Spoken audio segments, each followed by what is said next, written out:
indignação que deu lugar à solidariedade. Empresário da capital que teve moletons furtados acredita que o crime foi um ato de desespero e resolveu fazer uma campanha para ajudar moradores de rua. Comentando a tecnologia, governo inaugura o primeiro dos 13 centros de inovação que serão instalados em Santa Catarina. Ponte Hercílio Luz, Tribunal de Contas do Estado determina que Defesa Civil se manifeste sobre plano de contingência para evitar possível colapso da estrutura. E ainda a maior aula de natação do mundo movimentou academias de Santa Catarina hoje. E os detalhes do futebol pela Série B, a briga do Joinville para sair da zona do rebaixamento. Já pela Série A, o Verdão do Oeste, que perdeu o técnico Guto Ferreira, tenta mais uma vitória fora de casa. O Band Cidade desta sexta-feira já está no ar.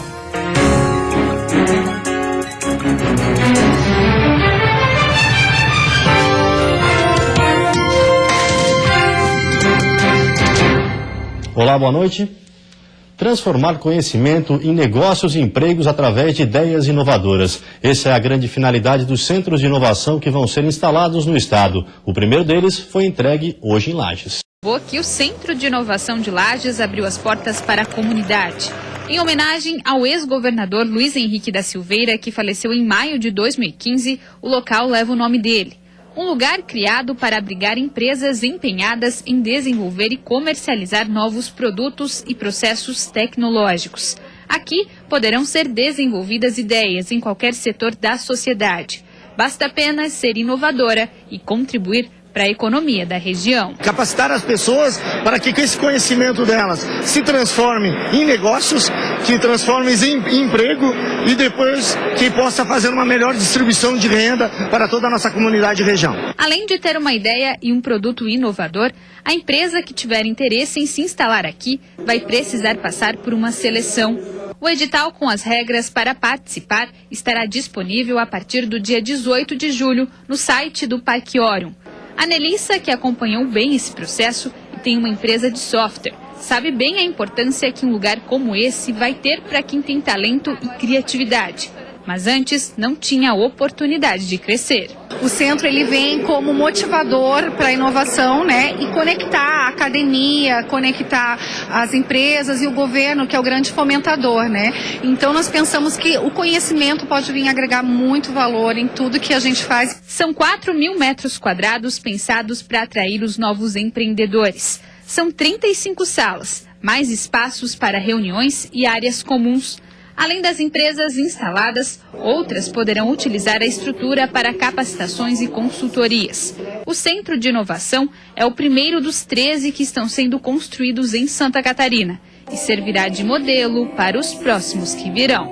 E eles vão cumprir um papel mais ou menos parecido com o que as universidades cumprem hoje, só que num setor específico que é o de TI, né, que é a oportunidade de você gerar, através do conhecimento, desenvolvimento das empresas, o desenvolvimento dos produtos, o desenvolvimento da tecnologia. Isso vai criar realmente um nível muito elevado de crescimento para nós e de desenvolvimento. Um mês depois do início das obras na rua Deputada Antônia do Vieira, em Florianópolis, o cronograma deve ser mais veloz. A intenção é concluir a obra em um ano. A principal rua do bairro Pantanal, em Florianópolis, registra tráfego intenso de veículos durante todo o dia. A duplicação da rodovia é esperada há anos por quem transita no local. Há poucos dias, a Prefeitura deu início à retirada de vegetação no terreno cedido pela Universidade Federal de Santa Catarina. Trabalho que deve continuar na semana que vem. Cortamos as árvores que tenham maiores no local, limpeza da madeira, retirada das cercas. Agora nós vamos fazer a decapagem, que é tirar o solo mole que tem, é a parte orgânica do solo, e a execução da drenagem na sequência. O diretor da Secretaria Municipal de Obras explica que as primeiras atividades foram mais lentas do que o esperado. O trecho que vai da Eletrosul até o Armazém Vieira é um trecho que depende ainda de desapropriação. Então nós precisamos de recursos para fazer a desapropriação e vai demorar um pouco mais. Então a gente estima que vai demorar em torno de 2 anos para fazer aquele trecho específico aí. O projeto prevê um elevado só para ônibus, calçadas novas, ciclovia e urbanização.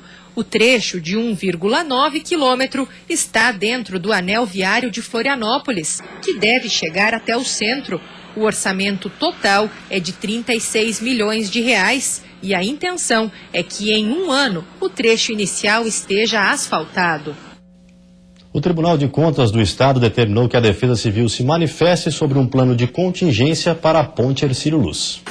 A determinação é para o enfrentamento de um possível colapso na ponte que está em reforma há vários anos.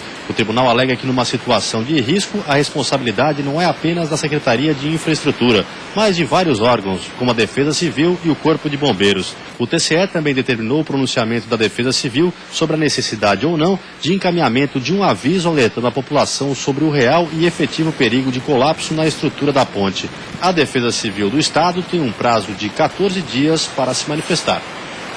E veja a seguir, alerta aos pais, aulas de natação podem diminuir em quase 90% o risco de afogamento de crianças entre 1 e 4 anos. E ainda alerta aos clubes de futebol, atletas menores de idade precisam comprovar que também estudam.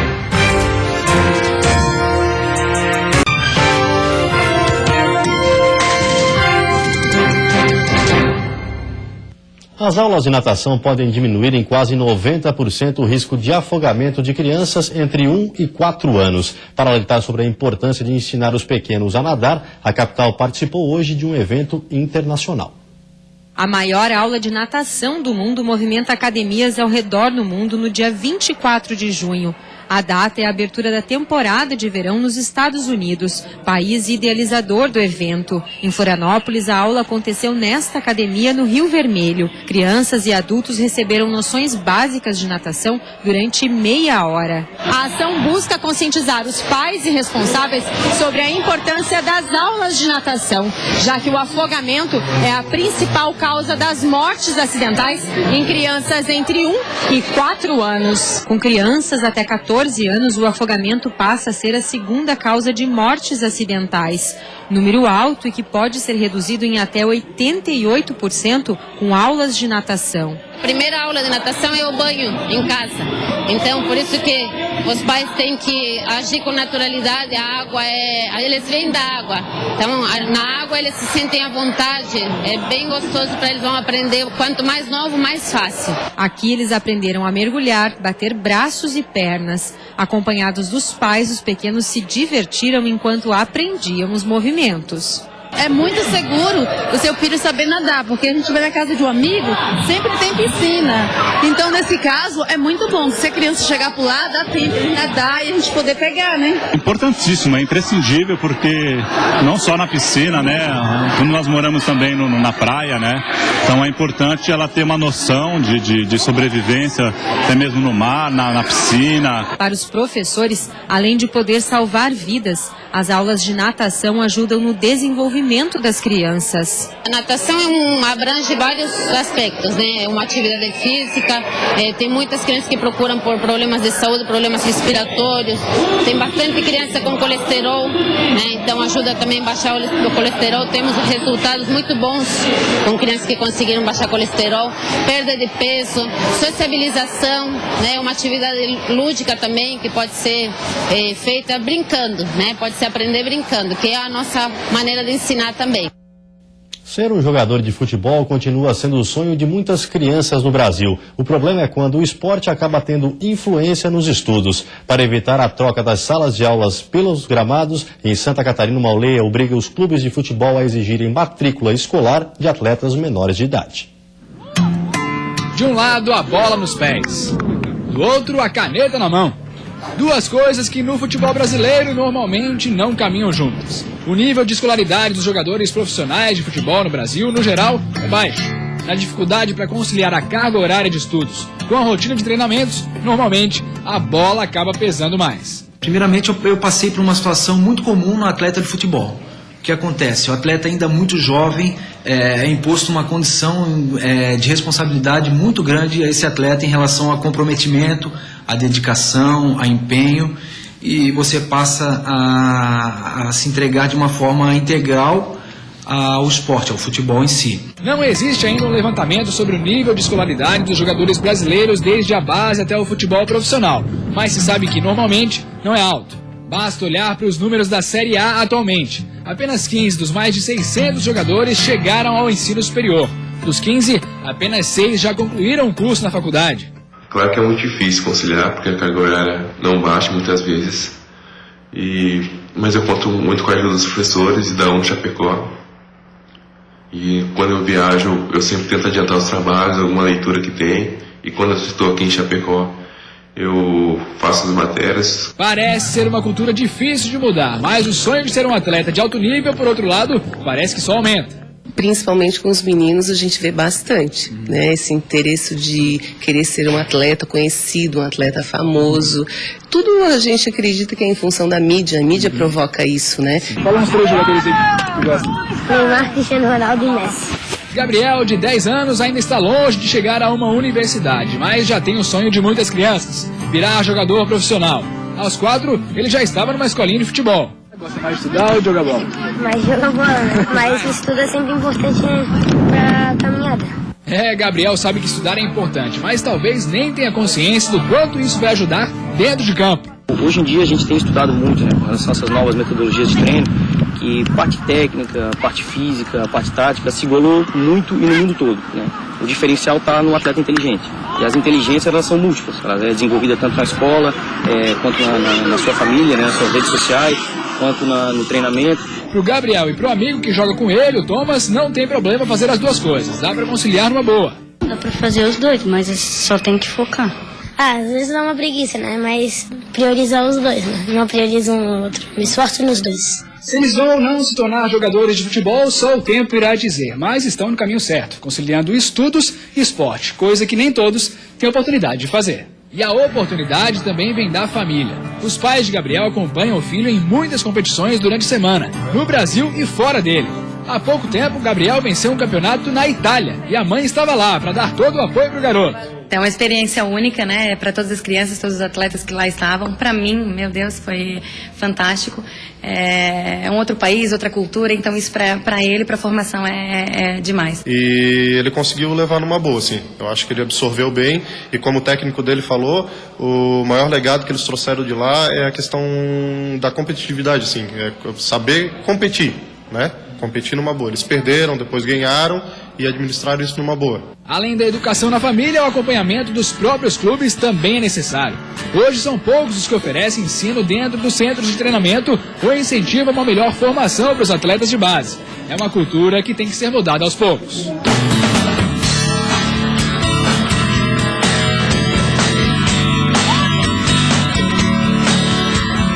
O atleta hoje é um pouco mais informado, ele tem auxílios, né, de pessoas capazes de conduzi-lo para uma realidade diferente. Mas ainda assim, muitos deles abrem mão de tudo para se dedicar somente ao futebol. Futebol, se der certo, deu, né? Agora, e se não der, né? Ele vai ter que ter uma carreira.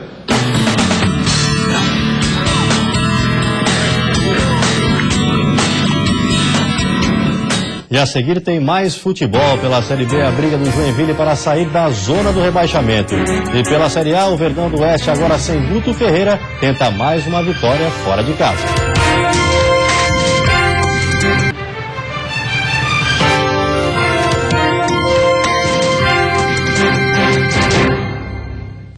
Futebol, Guto Ferreira não é mais o técnico da Chapecoense.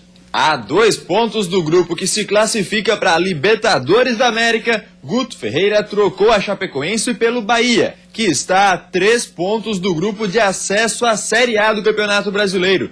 Desde setembro do ano passado, na Chapecoense, Guto foi o responsável por levar o time às quartas de final da Copa Sul-Americana, quando perdeu para o River Plate. Ao todo, Guto Ferreira comandou a Chape em 51 jogos, com 23 vitórias, 18 empates e 10 derrotas, um aproveitamento de pouco mais de 56%.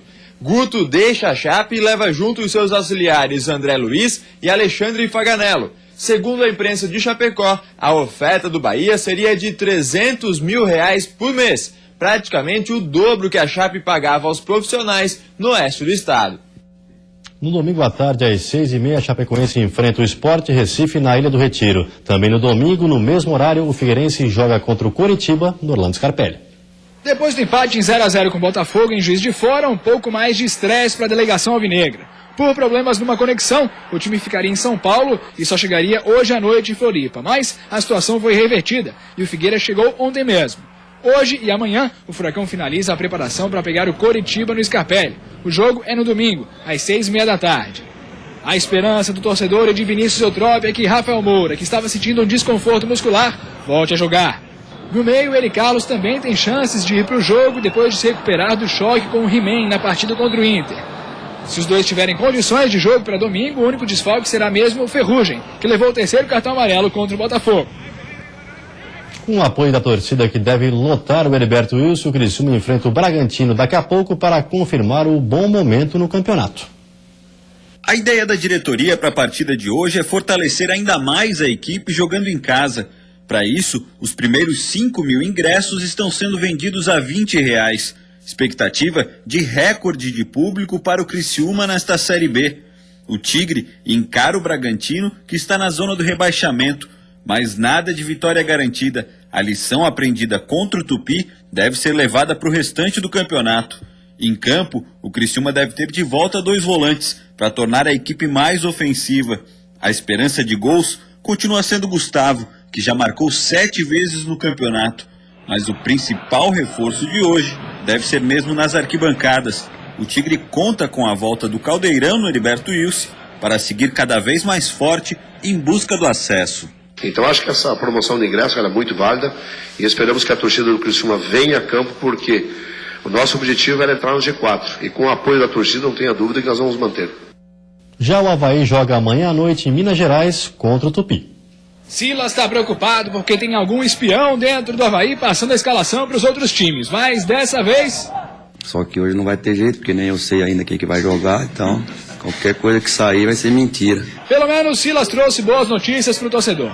O lateral Renato e o volante Jajá, que estavam lesionados, se recuperaram e viajaram com o grupo para Juiz de Fora, onde Leão enfrenta o Tupi, penúltimo colocado.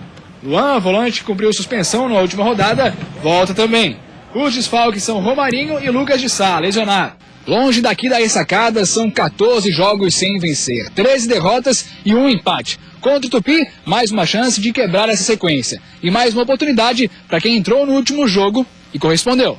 Na verdade, o gol ele saiu dos pés de 3 que estavam fora, né? Menezes, Jardel, Rômulo. Depende deles, né, cara? Quem vai vestir a camisa titular só depende deles.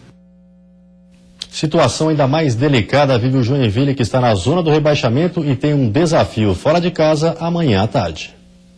Estar na zona de rebaixamento é ruim. Agora, estar na zona de rebaixamento da Série B é pior ainda. Por isso, o Joinville quer de qualquer maneira vencer o Paraná amanhã fora de casa. Para piorar, o técnico Emerson Maria tem dificuldades para montar o time para o jogo de amanhã à tarde. Cléo Silva, Robertinho, Eric Luiz e Eliado são da turma do DM. O goleiro Aranha precisa ainda trabalhar fisicamente e perder peso. Já Carlos Alberto tomou o 3º cartão amarelo na última partida e está suspenso desse jogo.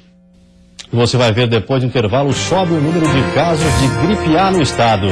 E também Revide Solidário, a iniciativa de um empresário da capital que depois de ter sido furtado criou uma campanha de arrecadação de agasalhos.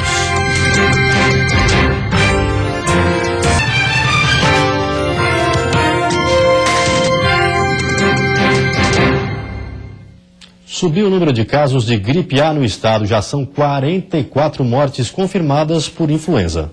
As temperaturas baixas têm contribuído para o aumento no número de casos. O relatório mais recente divulgado pela Diretoria de Vigilância Epidemiológica aponta 44 mortes por influenza no estado, sendo 36 por influenza A, H1N1, 7 por influenza A aguardando subtipagem e 1 por influenza B. Até ontem foram notificados 1.783 casos de síndrome respiratória aguda grave em Santa Catarina. Destes, 423 foram confirmados para a influenza, sendo 207 pelo vírus influenza A, H1N1, 210 pelo vírus influenza A, aguardando subtipagem, e 6 pelo vírus influenza B. 407 outros casos aguardam confirmação laboratorial. setorial, ainda segundo o relatório, houve uma brusca mudança no período de sazonalidade da circulação do vírus influenza, quando comparado com o mesmo período dos anos anteriores no estado. O monitoramento dos casos confirmados por influenza indica que no período de 2012 a 2015, o aumento na detecção de casos sempre iniciava na última semana do mês de abril. Já em 2016, houve um aumento no número de casos confirmados por influenza antes, a partir da última semana de fevereiro. E o fim de semana deve ser de tempo seco, com predomínio de sol e poucas nuvens em todo o estado. As temperaturas ficam baixas pela manhã e à noite e em elevação durante a tarde. No sábado, a mínima no estado deve ser registrada na Serra Catarinense, onde o amanhecer deve ser de 3 graus. Durante a tarde, os termômetros podem registrar até 14 graus. No oeste, Planalto Norte e Vale do Itajaí, a mínima fica entre 9 e 10 graus e a máxima pode chegar aos 20 graus. A condição é parecida no litoral norte, Grande Florianópolis e sul, onde as temperaturas variam entre 11 e 20 graus. E agora vamos mostrar um exemplo que pode ser seguido. O empresário da capital teve a loja furtada novamente, mas dessa vez, ao invés de procurar os culpados, resolveu ajudar. A loja do Davi, no centro de Florianópolis, já foi assaltada 2 vezes. 5 tentativas aconteceram só nos últimos 60 dias. Mas o último furto foi diferente. Ao fazer o levantamento dos prejuízos, o empresário percebeu que apenas 2 casacos de moletom haviam sido levados. A gente fecha a loja e já sai pensando, será que amanhã eu vou chegar e ela vai estar inteira? Será que vão ter arrombado de novo a porta pantográfica? Isso é um problema muito grave no centro. Pela pouca quantidade de roupa levada, a indignação do empresário logo deu lugar a uma ideia solidária. Ele acredita que o furto foi praticado num momento de desespero por alguém que estava passando frio. Por isso, lançou uma campanha. Quem doar um agasalho até este fim de semana terá descontos na compra de produtos da loja. Até agora, foram arrecadadas 8 caixas cheias de doações. Por acaso, tomei um banho e eu esfriei a cabeça. Peraí, o cara levou 2 moletons, aquele frio. Eu fiquei indignado de sair de casa, porque estava morrendo de frio, sair do edredom.